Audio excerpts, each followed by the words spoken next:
Mapagpalang gabi po sa ating lahat mga kapatid, at tayo po ay nagsishare po ng daily devotion.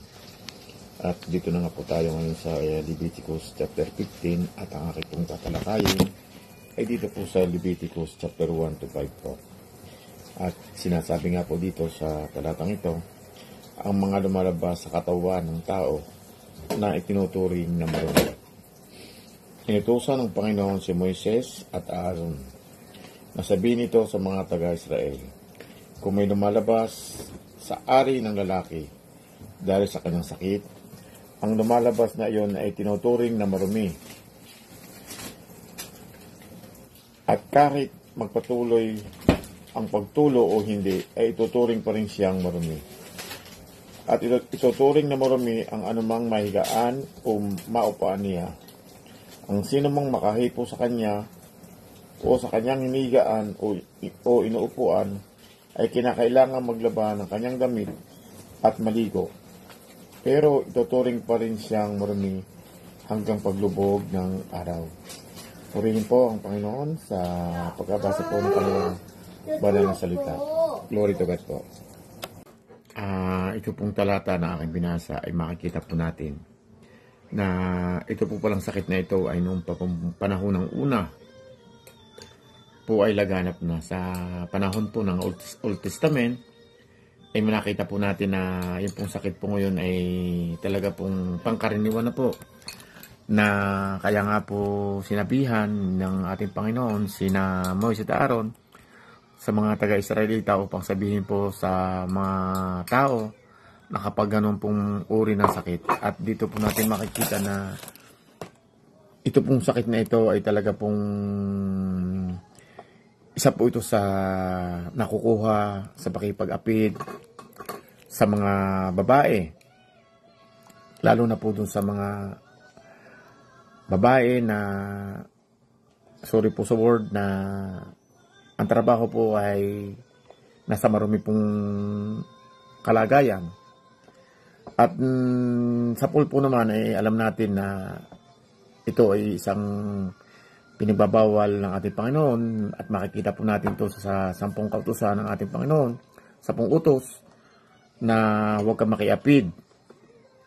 Huwag kang makiapid sa hindi mo asawa. Yun po isang kadumal na sakit na nakuha natin, at isa rin doon pong kadumal na kasalanan na nagawa natin sa ating Panginoon. So dito po natin makikita na kung tayo po ay magiging maayos at lalakad po sa kautusan ng Panginoon, ay hindi po tayo magkakaroon ng ganitong mga karamdaman, kasi unang-una po tayo nasa gawain po ng paglilingkod, ay makakaiwas po tayo. So, purihin po ang Panginoon sa mga oras na ito sa pagkabasa po ng kanyang banal na salita, at sa ibinigay pong kaon sa akin na kaunting explanation na pinagkaloob po ng Panginoon. Bagamat po ito alam kung kulang, kayo na, ang Diyos na lang po magpuno sa inyong mga puso at isipan. So purihin po Panginoon, and God bless po everyone. Magandang gabi po sa ating lahat. Muli po, aking isi-share ngayon ay sa Leviticus chapter 15 verse 6 to 9.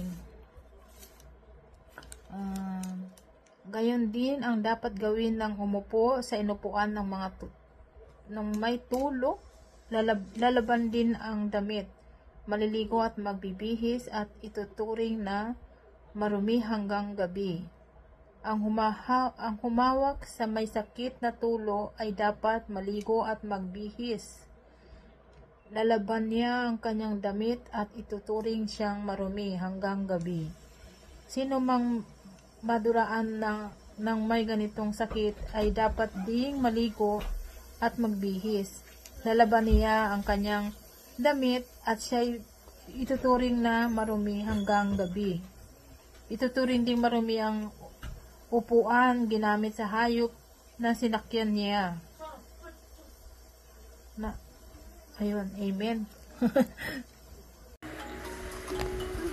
Gandang gabi po sa ating lahat.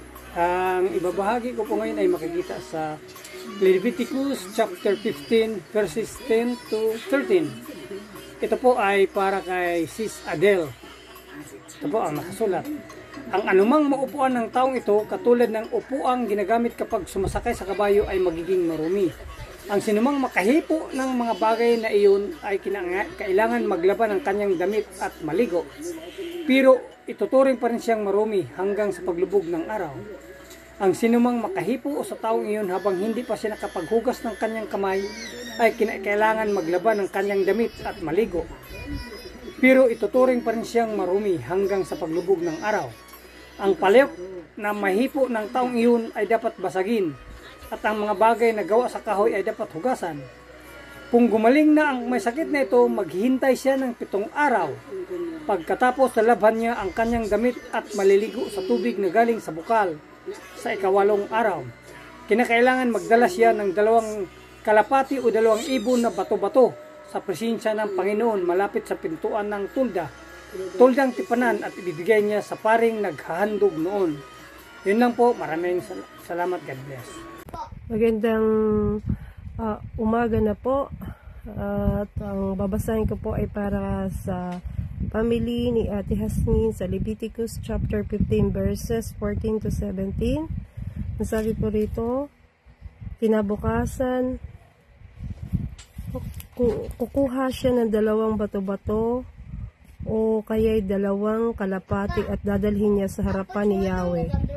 Sa may pintuan ng toldang tipanan, ibibigay niya ito sa pari upang ihandog ang isay para sa kasalanan at ang isa na may handog na susunugin. Ganito lilinisin ng pari sa harapan ni Yahweh ang taong nagkasakit ng tulo.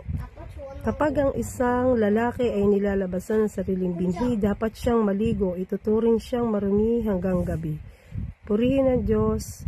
I'm sorry po, may karugtong pa. Dapat labhan ng alimang kasuotang yari sa tela o balat ng hayop na nabahiran nito at huhugasan ang alinmang bahagi ng katawan na natuluan ng binhi. Ito'y ituturing na marumi hanggang gabi. Purihin ang Diyos sa pagkabasa ng kanyang mga salita. God bless po. Magandang gabi po sa lahat. Ang aking ibabahagi ngayon ay makikita sa Leviticus chapter 15 verses 18 to 21. Kapag nagsiping ang lalaki at babae at nilabasan ang lalaki ng binhi, kinakailangan maligo silang 2, pero ituturing pa rin silang marumi hanggang sa paglubog ng araw. Kung ang isang babae ay may buwan ng dalaw, ituturing siyang marumi sa loob ng 7 araw, at ang sinumang makahipo sa kanya ay ituring ding marumi hanggang sa paglubog ng araw. Ang anumang mahigaan o maupuan niya habang siya may buwan ng dalaw ay magiging marumi. Ang sinumang makahipo sa kanyang hinigaan o inuupuan ay kinakailangan maglaban ng kanyang damit at maligo, at ituturing pa rin siyang marumi hanggang sa paglubog ng araw. Lang po, maraming salamat. God bless. Magandang pagpapalang gabi po muli, at babasahin ko po sa Leviticus chapter 15 verses 22 to 25 para po kay Sis Maylin. Basahin ko po sa English. Sabi rito, anyone who touches anything she sits on will be unclean. Anything she sits on will be unclean. They must wash their clothes and bath with water, and they will be unclean till evening. Wherever it is, the bed or anything she was sitting on, when anyone touches it, they will be unclean till evening. If a man has a sexual relationship with her and her monthly flow touches him, he will be unclean for 7 days. Any bed he lies on will be unclean. When a woman has a discharge of blood for many days at a time other than her monthly period, or has a discharge that continues beyond her period, she will be unclean as long as she has the discharge, just in the days of her period. Ito po ang mabuting balita ng ating Panginoon. Maraming salamat po. God bless po. Magandang papapalang umaga po sa ating lahat, at ang babasahin ko po ay para kay Lester, at ito'y matatagpuan sa Leviticus chapter 15 verses 26 to 28.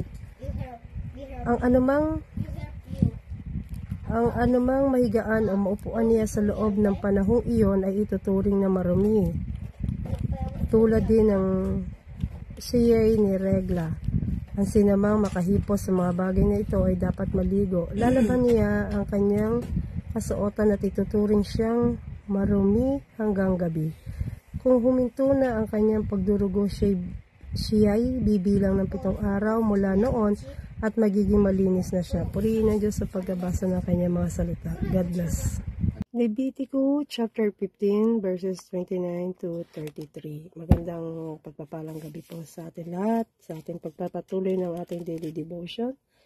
Ako po ay babasa mula sa 29 to 33 ng Leviticus. Ang sabi rito, sa 8 araw, kukuha siya ng 2 bato-bato o 2 kalapati at dadalhin niya sa pari na sa may pintuan ng toldang tipanan.